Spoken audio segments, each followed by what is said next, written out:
Um, so I guess my next question was, what's the best approach to rebuilding the North Ward? And I think you really basically answered that question. And Cliff Crawford says, "Go, Paula, go." I don't know if you know Cliff, but that's my dog. He went to Parkland with me. Micah. Hey, Mike. I know Mike. I forgot. Shout out to Mike. But Michael Banner is on here, and he says, "Can you speak to the being unaffiliated and how that would help usher change?" Mike, you're late. We already talked about that. But since he didn't hear it, and other people might not have heard it, in our listening audience, talk about being unaffiliated and how you can use that to usher in the change that we need in the Northeast Ward, and where there have been outstanding promises made over the years that have gone unfulfilled. Well, So again, with that 43 I years. start with the unfulfilled promises. I can tell you that for years I've just been trying to get a bus shelter on the street that I had my business because I used to see people standing out there in the rain, and I called I don't know how many times saying, "Can we get a bus shelter?" Did you know that there is a rule bus drivers have to abide by? If they have more than 2 and 3 bags, the bus driver can leave them. Oh yeah. That's something. Or that if a kid is taller than I don't even know what it's called. Whenever you step on the bus, if they're taller than that, then you have to pay. But imagine if that kid is under the age. Yeah. But it's just a tall kid. Yeah. Yeah. Like these are things that that is a no-brainer. It's common sense. And we, the people, have got to come together and say, what it is that we want. And again, we got to show up in City Hall. Yes. But Michael, the thing about the unaffiliated, again, we have spent too much time with this partisan, this politics, Democrats against the Republicans and all of that, and taking on positions because of that affiliation. So being unaffiliated allows us to hear all people, to hear what they have to say, to have them contribute to the change that we're trying to make in this do you ward, feel in this city.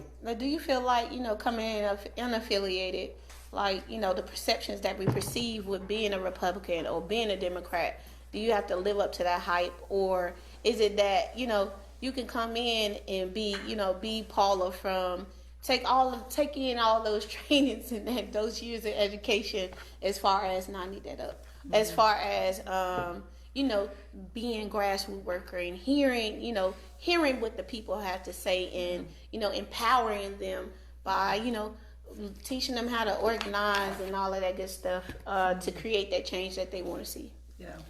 Again, I think being unaffiliated helps us to ignore party lines. So we have to ignore party lines. Being a partisan doesn't help us get the change that we want. We need everybody, be they Democrat, Republican, young, old, wealthy, poor. All of us have a stake in what goes on in this ward, in this city. And so we need to come together with one voice, and not with this back and forth of Democrat, Republican, all of that. It's nonsense. It really is. It doesn't get us to where we need to be as a community. And with that being said, why now? Why did you come in now? Because we need a change. We need another choice. We need a new way forward. And so, my motto is, don't look at life through the rearview mirror, look through the windshield. And so whatever was accomplished in the past is all well and good, and I applaud all accomplishments that were made.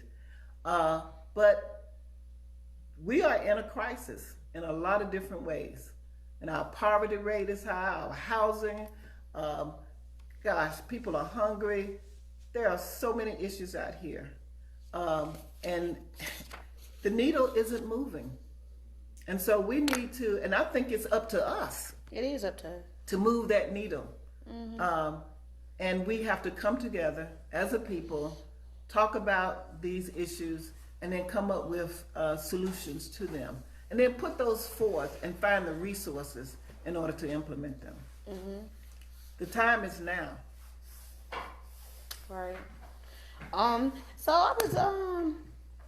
I was riding down, what is that street? Oh no, it's not Old Walkertown Road. What's that street right there?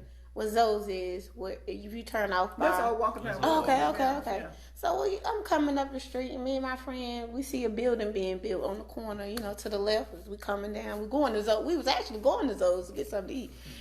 But, we laughed. I said, man, that better not be another General Dollar.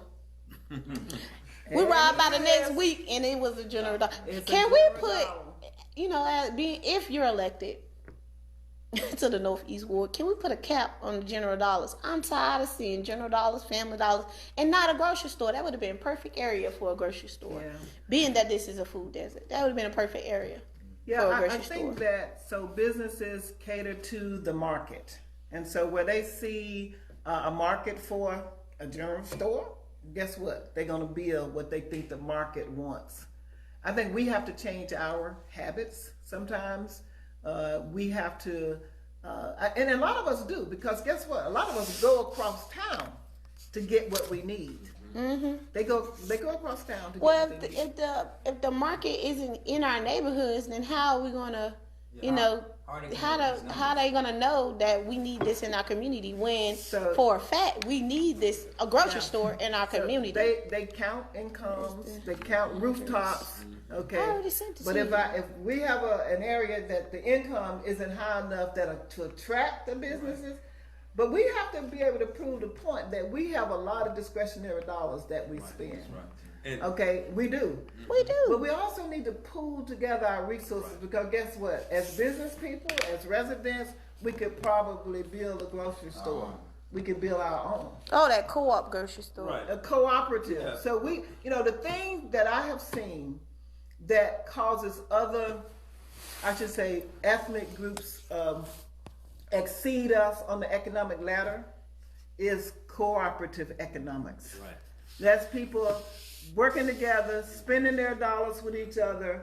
The dollars have to go around in a community more than once in order for that community to thrive. And the black community is not even once. So it's not even once because it takes a beeline to the mall. Absolutely. Okay, so we don't even have those dollars circulating. We have got to start, and people will say, how it's going to circulate? We don't have anything in our community where we can spend our dollars. We have to create those things. Right. We really do. And it is risky. I took a risk opening up a business. I took a risk, and I'm still paying back a city loan that I got for that business. But I took a risk. I did dare to create that change. And we have to be risk takers. We have to stand up and, be counted for something. So now, is there a plan implemented so where we can get this information out to the people? Because a lot of people don't know, because it's not being taught in school. You don't see it on the radio. You don't see it nowhere. So the lack of information, because I feel like people do want it, and people become more aware that they will spend their money wisely.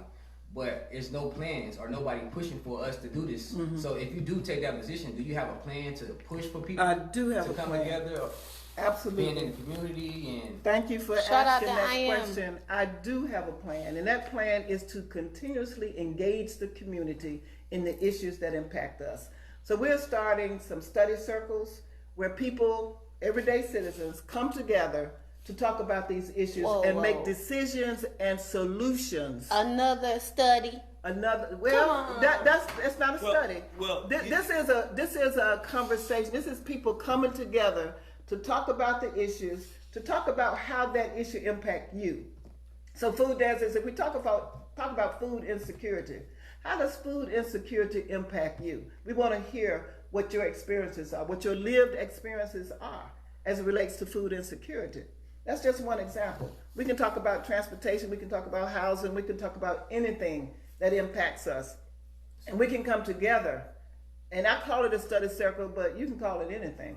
But it's people coming together, making decisions and solving problems, and then finding the resources in order to implement those suggestions. Okay, because I know like Brittany also, because this is Brittany, I got this from Brittany. She always talk about the visibility of knowing of the information, because there's a lot of information out here that the community don't know. That's so what right. is the plans to letting the community know so the community can get involved? Because you can post it places or certain places, but the community still doesn't know. So if the community is still not aware of what's going on, how can the community engage? Because they don't know. And we got to be the adults and the parents to our community, because they are kid minded. Their mentality is not that high. So how can we implement to make sure that our people are getting this information so they can be able to come out and be a part of it? Well, let me tell I you. used to get reminders. Well, not lately. Not since. I didn't get. We used to get them things that come from the city, but they would tell us like when the next meeting is. Or I didn't get one about the airport. I didn't get one about any of the town halls about the impact that the airport would have.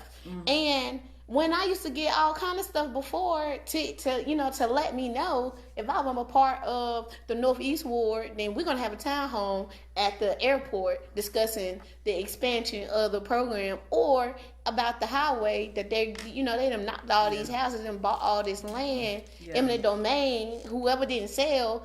But for some reason I didn't get that invite. So and if I know if I didn't get the invite, I know my neighbors didn't get the invite. Right.